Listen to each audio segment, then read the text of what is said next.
కేటీఆర్, కిషన్ రెడ్డి మధ్య అవినాభావ సంబంధం కొనసాగుతోందని ముఖ్యమంత్రి రేవంత్ రెడ్డి ఆరోపించారు. కాళేశ్వరంపై సీబీఐ విచారణను నిలిపివేయాలని కేటీఆర్ కోరితే కిషన్ రెడ్డి అమలు చేస్తున్నారని వ్యాఖ్యానించారు. హైదరాబాద్ మెట్రో విషయంలోనూ ఇద్దరూ కలిసి మెరుకలు పెడుతున్నారని ఢిల్లీలో మీడియాతో ఇష్టాగోష్ఠిలో అన్నారు.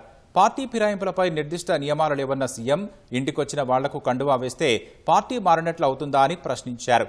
కవిత వ్యవహారమంతా కుటుంబం, ఆస్తి పంపకాల వివాదమేనని వ్యాఖ్యానించారు.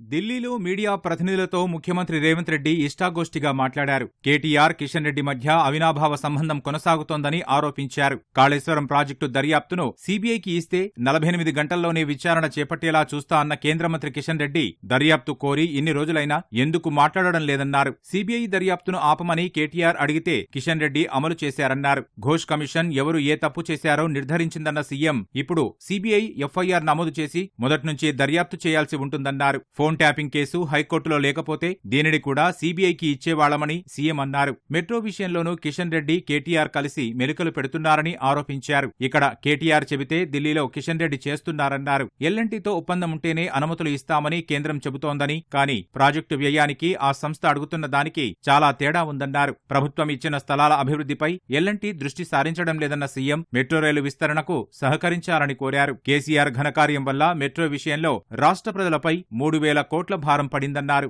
గోదావరి జలాలపై 75 ఏళ్ల రికార్డులు పరిశీలిస్తున్నామని ముఖ్యమంత్రి వెల్లడించారు. 10 ఏళ్లుగా కేసీఆర్ అంతా గందరగోళం చేశారని, ఒక ప్రాజెక్టు ఆయకట్టును మరో ప్రాజెక్టులో చూపారని ఆరోపించారు. ఒకే ఆయకట్టును అన్ని ప్రాజెక్టుల్లోనూ చూపించి అప్పులు తీసుకొచ్చారన్నారు. తుమ్మిడిహట్టి కోసం మిగులు జలాలు వాడుకుంటామని, మహారాష్ట్ర నుంచి అపాయింట్మెంట్ వచ్చాక అక్కడికి వెళతామని రేవంత్ రెడ్డి పేర్కొన్నారు. పార్టీ ఫిరాయింపులపై నిర్దిష్ట నియమాలు లేవని సీఎం వ్యాఖ్యానించారు. బీఆర్ఎస్ 37 మంది ఎమ్మెల్యేలు ఉన్నారని, హరీష్ రావు అసెంబ్లీలో అంటే 37 కాదని కేటీఆర్ ఇంకో సంఖ్య చెబుతున్నారన్నారు. అయినా ఇంటికొచ్చిన వాళ్లకు కండువా వేస్తే పార్టీ మారినట్లు అవుతుందా అని సీఎం ప్రశ్నించారు. ఇంటికి వచ్చిన వారి మెడలో ఏ కండువా వేస్తానో వచ్చే వాళ్లకు ఏం తెలుసన్నారు. స్థానిక సంస్థల ఎన్నికల నిర్వహణపై పరిశీలన జరుగుతోందని, బీసీలకు 42% రిజర్వేషన్ల 3 బిల్లులు రాష్ట్రపతి వద్ద పెండింగ్లోనే ఉన్నాయన్నారు. రాష్ట్రపతి నిర్ణయం తీసుకునే గడువు అంశం సుప్రీంకోర్టులో ఉందని, న్యాయస్థానం ఏం చెబుతుందో వేచి చూస్తున్నామని తెలిపారు. న్యాయ నిపుణులతో చర్చించి మళ్లీ కోర్టుకు వెళ్లాలా లేదా అని నిర్ణయిస్తామన్నారు.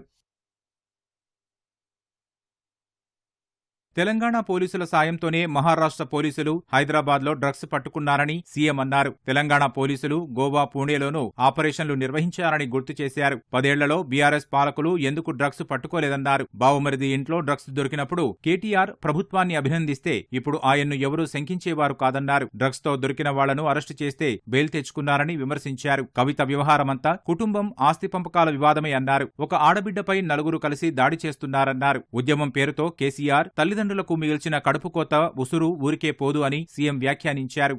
ఒక ముఖ్యమంత్రిగానే ఏపీ సీఎం చంద్రబాబును కలిశారని, ఇందులో ఎలాంటి దాపరికాలు లేవని రేవంత్ రెడ్డి స్పష్టం చేశారు. తన మాటలతో లోకేష్ కు ఎలాంటి సంబంధం లేదని, లోకేష్ ను చీకట్లో ఎందుకు కలిశారో కేటీఆర్ చెప్పాలని డిమాండ్ చేశారు. లోకేష్ తమ్ముడు లాంటివాడని అంటున్న కేటీఆర్ కష్టంలో ఉన్నప్పుడు అన్నలా ఎందుకు వ్యవహరించలేదన్నారు. చంద్రబాబును జైల్లో పెడితే హైదరాబాద్ రోడ్లపైకి వచ్చిన జనాన్ని కేటీఆర్ ఎందుకు కొట్టించారని ప్రశ్నించారు. పాకిస్తాన్ ఉగ్రవాదులతో చర్చలు జరుపుతున్న కేంద్రం దేశంలోని మావోయిస్టులపై మాత్రం దాడులు చేస్తోందని సీఎం వ్యాఖ్యానించారు. ఆయుధాలు బదిలీ ప్రజా జీవితంలోకి వస్తామంటే ఆహ్వానించాల్సిందేనన్న సీఎం మావోయిస్టులపై కేంద్రం ఒక విధాన నిర్ణయం తీసుకోవాలని కోరారు.